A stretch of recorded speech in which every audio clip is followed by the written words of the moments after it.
Hoje o programa Diálogo Sem Fronteira tem a satisfação de receber o Dr. Jonas Machado. Jonas, seja bem-vindo ao nosso programa. Muito obrigado pelo convite. É um prazer estar aqui, professor Pedro. Uma alegria muito grande. O Jonas, ele tem uma trajetória que é muito particular. É estudioso das ciências da religião, da teologia, de temas ligados à Bíblia, tanto ao Antigo Testamento quanto ao Novo Testamento. É uma grande referência na área justamente do misticismo antigo e das concepções referentes à religiosidade no mundo judaico e cristão da Antiguidade. E hoje, o nosso tema aqui, professor Jonas, será justamente a questão dos manuscritos do Mar Morto, que é um tema que o Jonas desenvolve num pós-doutoramento aqui na Universidade Estadual de Campinas. Então, começamos com uma questão básica, que é a questão desses manuscritos, não é? O que são esses manuscritos, quando eles foram descobertos e o que eles representam, qual a sua importância? Ok. Os manuscritos do Mar Morto representam uma grande descoberta que aconteceu em 1946, 47, 48. A data exata é um tanto discutível, mas ali, pouquinho depois do final da Segunda Guerra Mundial, esses manuscritos foram descobertos num local chamado Qumran. O Mar Morto é uma referência lá na Palestina, em Israel, e Qumran é um local a noroeste do Mar Morto, onde algumas cavernas ali foram descobertas com manuscritos antigos que estavam ali durante muitos anos, durante séculos, intocáveis. São manuscritos que foram produzidos, foram escritos por volta da época de Jesus, dos apóstolos, portanto, da época das origens do cristianismo, e ficaram ali intocáveis até 1947. Então, nós temos em mãos documentos que ficaram todo esse tempo sem nenhuma intervenção humana, né? E eles representam o pensamento religioso dos judeus do período. Daí a sua importância. E que tipos de documentos, esses rolos que foram encontrados aí nessas cavernas ali em torno do Mar Morto, elas contêm que tipos de obras, especificamente, que foram copiadas ou foram feitas por essa comunidade? São vários tipos de obras, né? Parte desses manuscritos são, na verdade, cópias de textos da Bíblia, o que os cristãos chamam de Antigo Testamento, especialmente, que é a Bíblia dos judeus, né? Mas uma boa parte também são documentos particulares de uma comunidade judaica, que falam das regras, de como eles deveriam viver. São documentos, na verdade, religiosos, né? E são bem diversificados. São documentos que representam cópias dos textos bíblicos, são documentos que representam a maneira como eles entendiam aqueles textos bíblicos, portanto, são documentos que interpretam aqueles textos bíblicos, e são documentos que falam de regras que eles tinham para aquela comunidade. Então, basicamente isso. Então, esses documentos, uma categoria são alguns trechos do Antigo Testamento, o que nós chamamos de Antigo Testamento ou Bíblia Hebraica, e que foram copiados ali. Eles são os mais antigos disponíveis que se tem?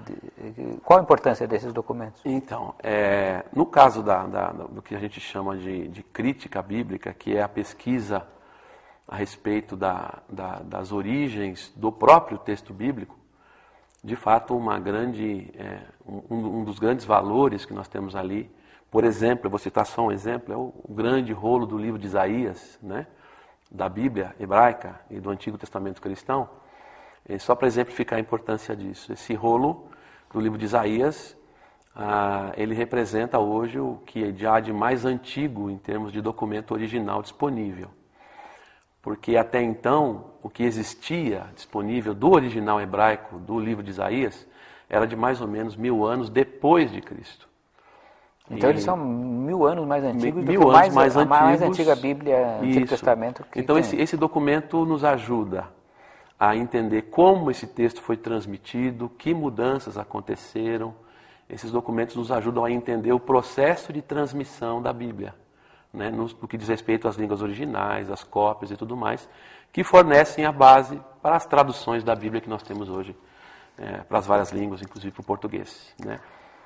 Agora, além desta documentação bíblica, existe uma documentação produzida nessa comunidade. Sim. O que é que nós podemos saber a respeito dessa comunidade? Porque há muito que se fala, há uma comunidade um pouco misteriosa, né? Quem seriam os membros dessa comunidade, quais seriam as suas ideias? Existem até especulações de que Jesus ou outros personagens importantes teriam ou não tido contato com essa comunidade. Então, o que nós podemos saber dessa comunidade? Bom, era uma comunidade judaica. Inicialmente, e ainda até hoje, muitos estudiosos relacionam essa comunidade com os essênios, que é uma comunidade judaica mencionada por alguns autores antigos, como Joséfo, né, Filo, Plínio, são os principais que mencionam essa comunidade e chama a comunidade de essênios. E, dada a similaridade do relato, por exemplo, de Joséfo a respeito dessa comunidade e os documentos encontrados, houve de imediato uma tendência de fazer essa associação. Entretanto, hoje essa associação, pelo menos direta, ela vem sendo reavaliada, né? Era uma comunidade judaica, um grupo judaico muito particular, e que tinha práticas muito particulares, mas que se encaixavam também nas tendências judaicas do período. E, de fato, a descoberta desses documentos levantou as questões sobre, por exemplo, especialmente João Batista e Jesus, se eles teriam ou não alguma relação com essa comunidade. Essa comunidade não é mencionada no Novo Testamento cristão, pelo menos não o nome essênios não aparece ali.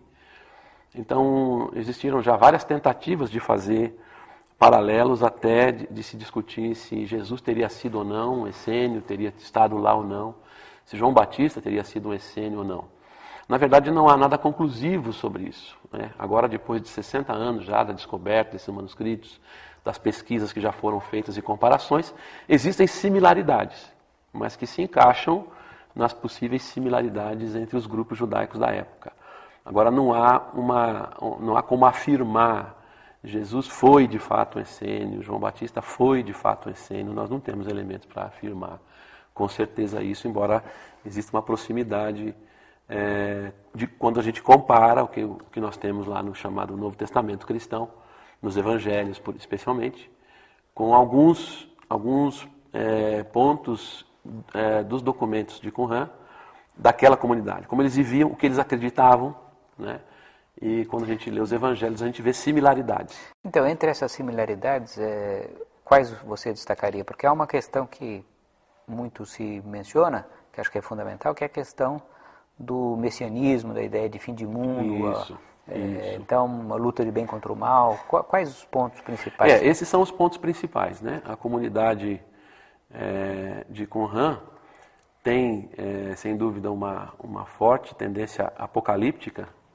E apocalíptica quer dizer isso, né? Naquele período havia isso muito forte no pensamento judaico, em vários setores do pensamento judaico, a ideia de uma intervenção divina radical.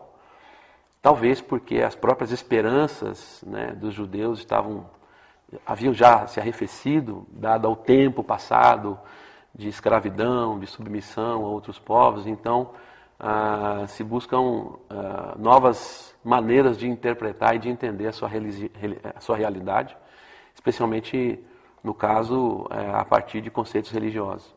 Então, a ideia de uma intervenção divina que vai, de uma forma radical e definitiva, transformar esse mundo, é um dos pontos da Apocalipse, que aparece também com bastante frequência nos manuscritos de Qumran, e aparece também nos evangelhos, na pregação de Jesus, na pregação de João Batista, né? Esse é um dos elementos muito próximos em relação da relação entre Jesus, João Batista e a comunidade de Qumran. Uma questão também que acho que é importante é a questão do ponto de vista científico, que é a seguinte: nós brasileiros estamos muito distantes fisicamente daquelas regiões da Palestina, de Israel, e, além de tudo, temos uma série de dificuldades aqui para a nossa própria realidade. E, no entanto, você se destaca com uma pesquisa com o apoio da FAPESP, justamente de um tema tão difícil. Então, como poderíamos dizer para os nosso público, muitos deles talvez interessados em prosseguir estudos nessa linha, como um brasileiro, né, pode conseguir desbastar um tema tão complexo e com tantos desafios internacionais como este?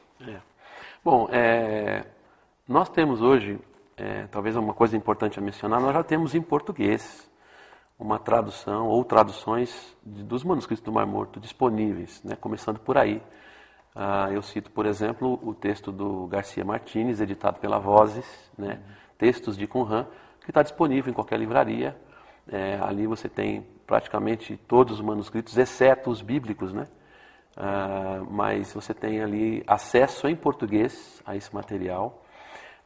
Hoje, esses manuscritos estão disponíveis também em bibliotecas de universidades no Brasil, né?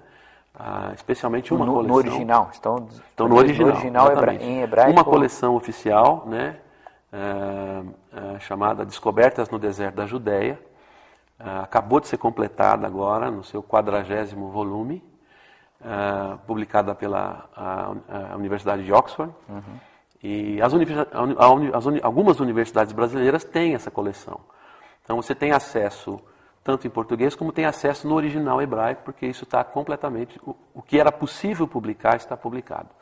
Então está aberto ao público e há inclusive promessa de que esse texto esteja disponível na internet, né? Há essa promessa dos editores de colocar esse texto disponível até mesmo na internet. Então o acesso hoje é bem facilitado, né? Há também no Brasil um crescente número de publicações em torno, né, do estudo científico desses manuscritos, né?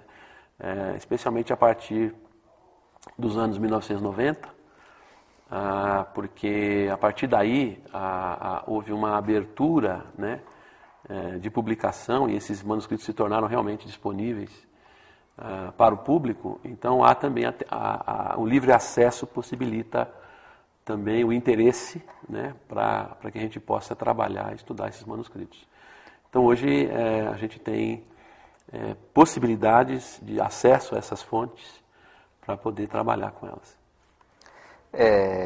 Jonas, para concluir a nossa conversa, eu gostaria que você nos traçasse assim, qual a perspectiva justamente de cooperação brasileira com estrangeiros nessa área, para que as pessoas possam se direcionar. Quer dizer, porque tudo isso também só foi possível porque você tem contatos com os grandes estudiosos em Israel, na Inglaterra e em outros lugares. Primeiro que realmente esse contato está aberto, é possível, né, fazer esse contato com estudiosos de outros países e de outros lugares. Segundo, porque a perspectiva brasileira é uma perspectiva própria, né, e ninguém faz pesquisa fora de si mesmo, né? Então eu entendo que a importância, dos pontos importantes da pesquisa de brasileiros em relação aos manuscritos do Mar Morto é que a nossa contribuição vem do Brasil. A maneira de ver o assunto, de encarar os manuscritos, certamente terá um toque brasileiro, um toque latino-americano, que faz diferença na maneira de entender, né, esses manuscritos. E também porque, até recentemente, a minha percepção é de que a pesquisa desses manuscritos é basicamente religiosa, o interesse. O interesse é estudar os manuscritos como uma espécie de meio de legitimar a fé cristã, ou a Bíblia, ou o judaísmo, ou o contrário, como uma maneira de desautorizar. Então, na verdade, o estudo desses manuscritos fica sendo, na verdade, algo que fica em segundo plano com o objetivo primeiro. E nós precisamos, entendo eu, abordar esses manuscritos de outras perspectivas, né? A questão religiosa é importante, sem sombra de dúvida, mas de perspectivas que não tenham esse interesse propriamente e que acabe deixando alguns aspectos importantes em segundo plano da pesquisa. Então, pesquisar da perspectiva da história, perspectiva da antropologia, perspectiva da sociologia, enfim, da interdisciplinaridade, né? Então, isso é um campo importante que está se desenvolvendo e acho que podemos contribuir, nós brasileiros, com essa pesquisa nessa linha. Com essas palavras tão otimistas e tão encorajantes para o nosso público, eu queria agradecer muito ao professor Jonas Machado pela oportunidade que nos deu hoje de conhecer um pouquinho sobre esse tema tão fascinante. Obrigado, professor Jonas. Muito obrigado, professor Pedro. O prazer foi meu estar aqui. E obrigado aos todos que estão nos vendo e ouvindo. E convido então todos ao próximo programa Diálogo Sem Fronteira.